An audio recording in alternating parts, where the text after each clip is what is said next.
What's up, guys, and welcome back to my reading journey. Hope you're all absolutely fantastic, and today, as usual, we're going to continue the book by Cicero on the ideal orator. It's going to be the 63rd part of the second book, so let's get started. This, and the whole of my defense in this case, I only touched quite briefly and quite superficially on what seemed to come within the sphere of rhetorical theory, namely a discussion of the Apullian law and an account of what it meant to impair the majesty of the Roman people. I handled the whole case on the basis of these two elements of a speech, the one that recommends and the one that excites, neither of which is given adequate treatment in the rules of the handbooks. These implied giving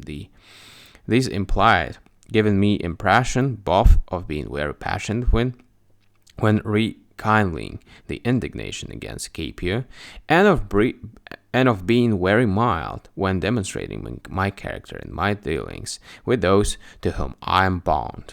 So Sulpicius, I bested you accusation. In that case, not so much because the jurors were informed, but because their minds were affected. Good heavens, Antonius, Sulpicius reacted.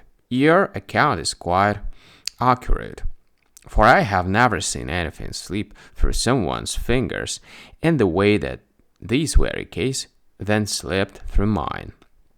When, as you said, I had left you not with the case, but with the conflagration, immortal gods, what a remarkable prologue you used.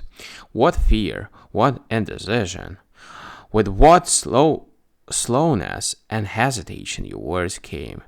How you clung in your beginning to that point of excuse that people granted you, that you were speaking on behalf of a man to whom you were closely bound, your quaestor. How well you paved the way for yourself in the first stage and secured yourself a hearing. But look, just when I was thinking that you had accomplished nothing more than making people think that you deserved to be excused for defending a weak citizen because of your bond with him, you began imperceptibly to warn your way out. Others were not yet suspecting it, but I was already beginning to be much afraid.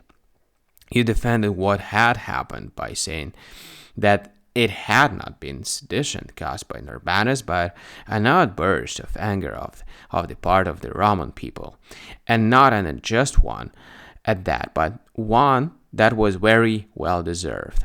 After that, what a commonplace did you fail to employ against Capio? How you filled all the proceedings with hatred, indignation, and pity, and this not just in your actual speech, but even in dealing with Scaurus and my other witnesses. You countered their testimony not by refuting them, but by resorting to the same point about the outburst of popular violence. When I heard your account just now, I, for my part, needed no rules at all. To my mind, this very description you gave of your methods of defense is no ordinary kind of instruction. Alright, guys, so we've done with another part, and we're going to continue tomorrow as usual. So thank you. See you and bye.